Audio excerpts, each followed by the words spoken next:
Hello friends, कैसे हैं। मैं श्याम सुंदर साहा।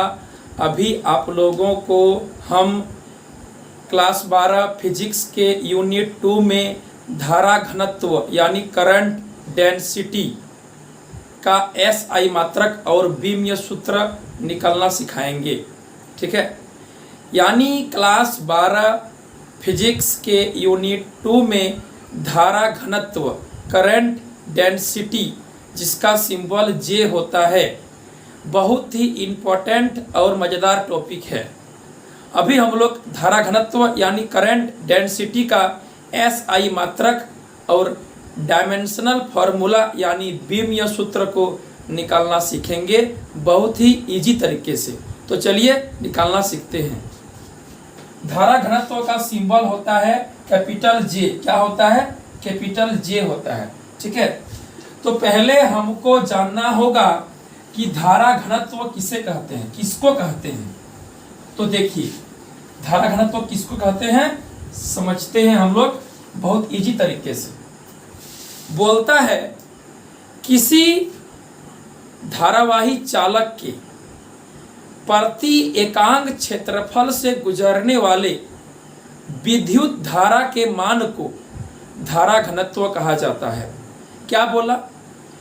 किसी चालक के प्रति एकांक क्षेत्रफल से गुजरने वाले विद्युत धारा के मान को धारा घनत्व कहा जाता है। धारा घनत्व को कैपिटल जे से डिनोट किया जाता है। अब देखिए धारा घनत्व का फॉर्मूला क्या होगा। यानी धारा घनत्व का डेफिनेशन क्या बोला? प्रति एकांक क्षेत्रफल से मतलब नीचे क्या होगा, चालक का प्रति एकांक क्षेत्रफल से गुजरने वाले धारा के मान को धारा घनत्व कहते हैं। यानी यहाँ क्या लिखेंगे, यहाँ लिखेंगे धारा। तो मिलाइए, डेफिनेशन को मिलाइए। प्रति एकांक क्षेत्रफल से गुजरने वाले धारा के मान को धारा घनत्व कहते हैं। यानी धारा घनत्व बराबर क्या होता है? धारा घनत्व का सिंबल होता है जे। जे बराबर होता है धारा का होगा आई और क्षेत्रफल का होगा कैपिटल ए। यानी जे बराबर क्या होता है? कैपिटल आई बटे ए। यानी धारा घनत्व बराबर धारा बटे क्षेत्रफल। प्रति एकांक क्षेत्रफल से कितना धारा गुजरेगा उसका नाम है धारा घनत्व। जैसे मान के चलिए एक चालक का क्षेत्रफल है 50 सेंटीमीटर स्क्वायर। 50 सेंटीमीटर स्क्वायर से यदि 100 एम्पियर धारा प्रवाहित हो रहा है तो 1 सेंटीमीटर स्क्वायर से कितना होगा? 100 बटे 50 एम्पियर, यानी कितना हो जाएगा? 2 एम्पियर। कहने का अर्थ क्या है? पूरा चालक का क्या क्षेत्रफल है? 50 सेंटीमीटर स्क्वायर। उससे धारा कितना गुजरा? 100 एम्पियर। तो 1 सेंटीमीटर स्क्वायर से कितना गुजरेगा? 1 से कितना गुजरेगा? तो 100 बटे 50 यानी 2 एम्पियर गुजरेगा। इसी को बोलते हैं धारा घनत्व। अब हम क्या करेंगे, यहाँ पर सेंटीमीटर को चेंज कर देंगे मीटर में, तो मेरा आंसर एसआई मात्रक में आ जाएगा, कोई दिक्कत होगा नहीं। यानी कहने का अर्थ है यहाँ पर दिया है सेंटीमीटर स्क्वायर में, चेंज कर देंगे मीटर स्क्वायर में, तो मेरा एसआई सिस्टम में एकदम करेक्ट आंसर आ जाएगा। ठीक है, यानी समझना क्या है, प्रति एकांक क्षेत्रफल से चालक में जो धारा प्रवाहित हो रही है, गुजर रही है, उसे धारा घनत्व कहा जाता है। अब हम लोग को धारा घनत्व का बीमीय सूत्र और एसआई मात्रक निकालने सीखना है। ठीक है, तो चलिए सीखते हैं। यानी धारा घनत्व जे बराबर क्या होता है? आई बटे कैपिटल ए। ठीक है, धारा घनत्व जे बराबर क्या होता है? कैपिटल आई बटे कैपिटल ए। धारा घनत्व ये धारा है, ये क्षेत्रफल है। अब बोलिए इसका मात्रक क्या होगा? तो धारा का क्या होता है? एम्पियर।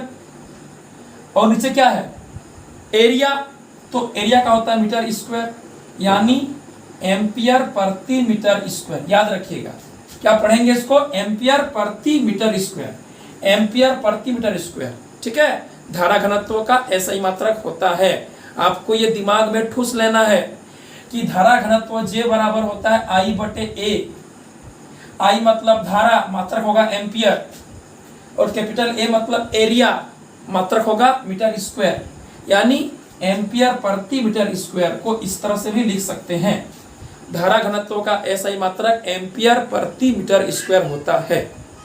अब देखना है कि धारा घनत्व का बीमीय सूत्र क्या होता है। ठीक है, डायमेंशनल फॉर्मूला बीमीय सूत्र क्या होता है धारा घनत्व का। देखिए,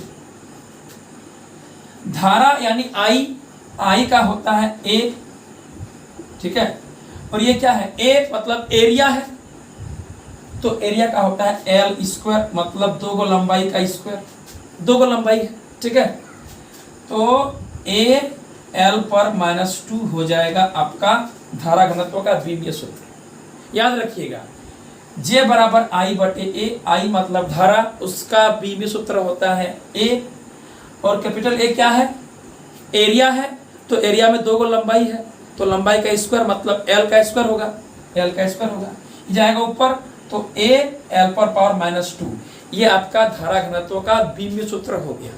हम लोग इसको इस तरह से भी लिख सकते हैं। देखिए कैसे, M लिख दिए, लेकिन यहाँ पर तो M है नहीं, तो M के पावर में दे देंगे 0, वैल्यू तो 1 हो जाएगा, गुना करेंगे तो वही आएगा।